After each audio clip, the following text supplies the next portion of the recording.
Hi, this is Lori Jennings, founder of Jennings Pro Search, an executive recruiting firm that focuses on placing senior to executive level IT professionals. I am a recruiter and I'm talking to a lot of candidates these days who are going through a lot of pain. I know there's some industries that are still doing very well. We saw a good positive jobs report last week in construction and healthcare, and I think the government. That's great news. But the reality is there's still a lot of industries that are laying off and or just freezing hiring for the moment. So my show focuses on how to help people find a job, whether you're actively looking because you've been laid off, or let's face it, there's a lot of people that are miserable in their job, and come Sunday, they can't sleep and they want a new job. So that's what this show focuses on. The last couple of weeks, I've talked about how do you stand out when there's more candidates now interviewing than there are for jobs. I've talked about there's 200 to maybe 600 people applying sometimes for one position. So you've really got to up your game. A lot of people haven't interviewed in years, and or they interviewed during COVID when things were a little more lax. People were working from home. Maybe you had the dogs in the background. You had kids that came through. That was more accepting. But now we've gone back to the old ways. And so you have to be really professional and up your game.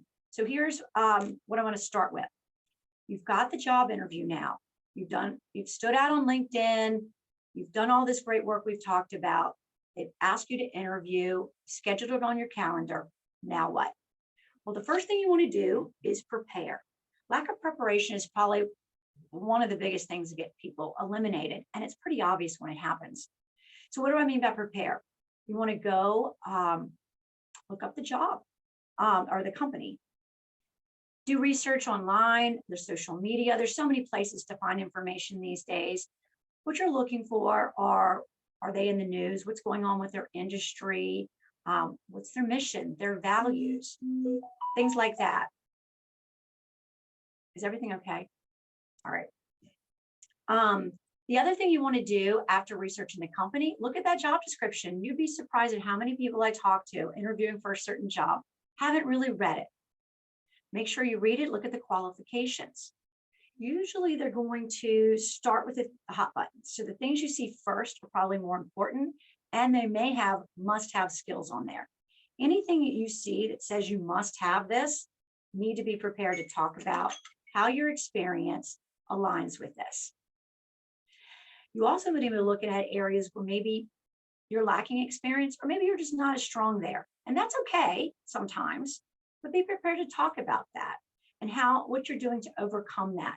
For instance, in my world, a lot of people maybe they're looking for somebody that has moved somebody from on-prem to the cloud. And maybe you've only worked with one particular cloud provider, and that's Amazon's AWS. And this company wants you to have Microsoft's Azure cloud. Well, if you don't have that and you do have cloud experience, you can just kind of either you can talk about how you're getting a cert, or you've talked to somebody that's maybe been through a similar migration and you've asked the difference.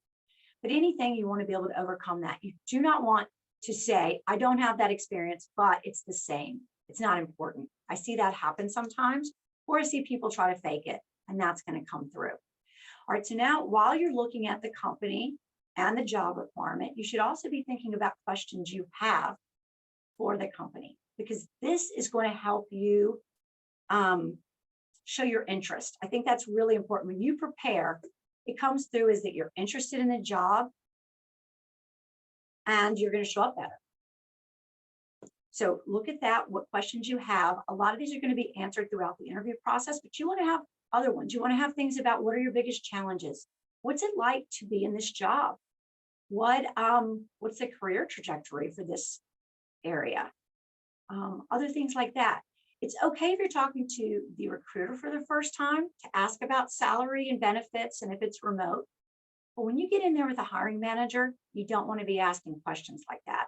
And you don't want to fester too long on those questions, or it looks like you're just looking for remote jobs only and or a certain amount of money. So spend some time on that. And then also be thinking about, why do you want this job? Because one of the first questions I ask, and I know a lot of my clients ask, is what is it about this job that you're interested in? And this usually comes really early in the interview process. And this is something that's going to set you up for success, or it's going to start you off on a bad foot. So have this ironed out and make sure that you go into a little detail. Don't just say, well, I'm interested in this job because it aligns with my background. Well, great. We'll talk a little more about that. If it aligns with your background specifically, how? Or it could be, a lot of people tell me it's about a mission. It could be a nonprofit or something in healthcare where you're really passionate about their mission. It could also be something that's helping you on your career trajectory. You've always wanted to be in an environment where you are moving to the cloud and you haven't been able to do that in the past. Could something be about their mission and culture? Maybe they have a really diverse workforce, good DE&I strategy, and that's important to you. Whatever it is, you want to try to nail that question because it can really help you start off on a good foot. Also, while you're out there, look at common interview questions and be prepared to answer them. Now, this is going to vary by industry and job. You know, there's some basic ones like tell me about yourself and things that are going to be maybe asked for most jobs. But, and I've talked about this before, go to ChatGPT or other generative AI tool. They've got some great questions on there. And I do this now with everything. I looked up common interview questions for the chief information officer or common interview questions for a software engineer, a chief financial officer, whatever it is, get those questions and then start to prepare. And I would caution you on using ChatGPT for the answers because yes, you can get them, but you're not going to be, and maybe you want to do that and that can help you, but you're going to want to customize that and use examples, you know, of what you've actually done. So I personally do better when I write these answers down. Not everybody does that. I like to write down my answers. It helps me really hone in on what I've done and be concise. Because when you get in that interview, you don't want to be too wordy.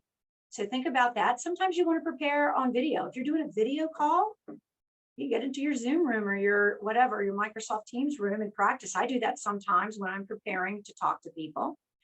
In any case, this preparation is going to really help you come off better in the interview. And it's going to help you be relaxed when you show up and things come up. You don't have to worry. So, all right, now you've prepared, you're ready to go. It's game day. It's the day of the interview. What are you going to do now? Well, first of all, let's talk about dress, being professionally dressed, because some people have forgotten about that. A lot of interviews now are going back on site. So if you're going on site, you clearly need to be in, you know, professional head to toe. If you're on a video call, the top of you needs to be very professional. So what does professional look like these days? It varies. And what I would say, and I'm talking about professional jobs, not hourly workers or construction or things like that. That might be very different. But if in doubt, ask. When you're setting up that interview, ask what the dress code is. If you don't know, when in doubt, I always go to professional, business, formal. And what is business formal? It's a suit for a man or a coat and tie. For a woman, it's going to be, you know, a pantsuit, a dress, a nice sweater, pants, whatever. Make sure they're ironed and you look kempt. What you don't want to have on is a hat, which I've seen people do. You don't want to have on a t-shirt, a tank top, things like that. They don't come across well, even if it's a casual environment. And by the way, some of my IT clients, they ask you to show up casual because that's how their work environment is. But you still need to have some decorum when you're interviewing casually, right? You want to be ironed. You don't want to have anything that's very distracting on there. I've seen people with these big bird shirts or something that's controversial written on their t-shirt. You just don't know who you're talking to. So try to stay away from that. All right, so now you're professionally dressed. Be on time. I can't tell you how many times, and this goes for if you're going on site or if you're in a video chat. If you're going on site, again, here you're preparing, you're looking up the address in advance, you're Googling it, you're finding out how long it takes. Maybe you're doing a dry run and you're driving down there to see. Parking is another thing. You want to ask about parking because parking can be a bear downtown in certain areas, and it can take 10 to 15 extra minutes. So figure that out. Make sure you're on time.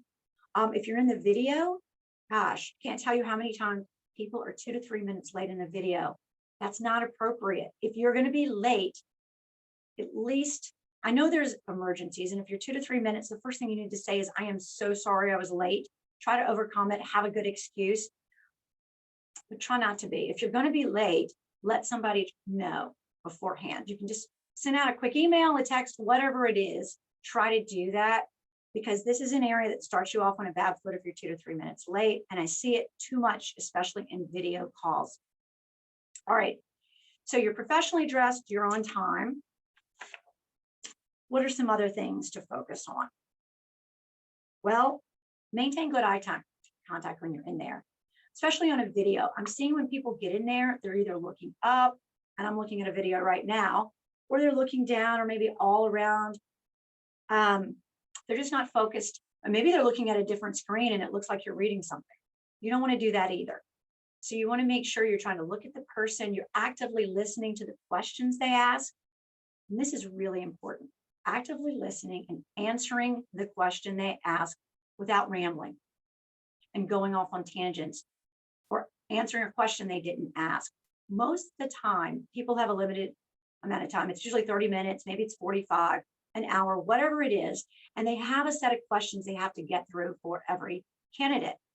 So you need to be concise, yet relevant, and not ramble, so that you can get through the questions. And I see this happening so many times. People get on, and this goes down to preparation, because if you're not prepared, your mind might be taking you everywhere, or you're just talking on and on because you haven't practiced in a while. So think about, this is where the preparation really helps you. So be concise, do that. If in doubt, ask the person, hey, did I answer your question? I could go on further if you like. And if they want to know something, they might hone in on an area or dig deeper. All right, so you've done that. You're actively listening, you're answering those questions. Another thing I see people do is talk negatively about their former employees or colleagues. You have no idea who you're talking to or who they know. They could know your boss. They may have already talked to your boss or somebody you worked with before they talk to you. I know I do that quite often. If I go on your LinkedIn and I see we're connected to some people that you worked with, I might ask them, what do you think? So try, instead of being negative, because sometimes there's a reason to be negative. Try to take the high road and be constructive. So an example would be, well, the job wasn't, I took it and it wasn't what I thought it was. And I learned that maybe I should have asked more questions. So next time I will. There's always ways that you can constructively learn and turn that into a very positive thing that comes across well without talking negatively about anybody. All right, so we've got that. And then just be enthusiastic throughout the thing. Keep in mind, people want you to want them. They don't want you to just show up and look like you're going through the motions. I mean, think about this in personal life. Who does it make you feel good, right? It could be your dating. When somebody, don't you want them to ask you questions? And that's another thing. While you come up with questions, you want to have questions, but you don't want to really start off the interview with all your questions, because I've seen that happen too. I've seen where I get on an interview and the person starts drilling me with questions, and I get so frustrated because I haven't even able to talk once. Let the interviewer start the conversation, lead. A lot of times they're going to answer a lot of your basic questions, and then you're ready after they've asked you your questions to ask some really well thought out questions. Some of these could be the ones you prepared, or maybe they've come out of the conversation.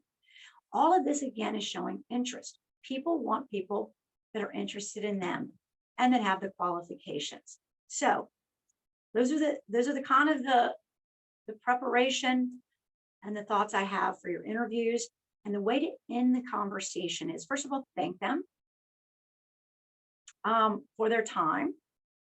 Reiterate your interest in this job, unless you're not interested. You may get through this and you just realize this is not a fit.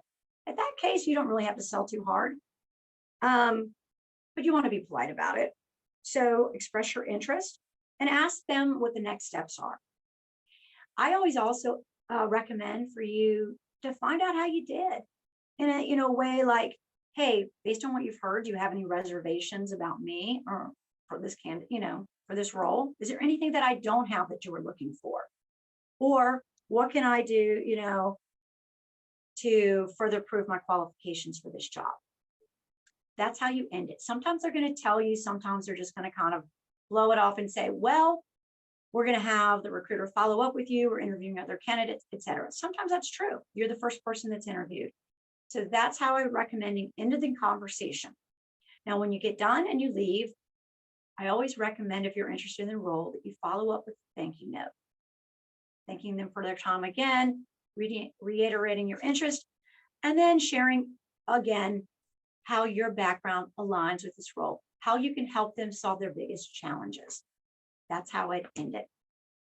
All right. I think that's a wrap, y'all, for today.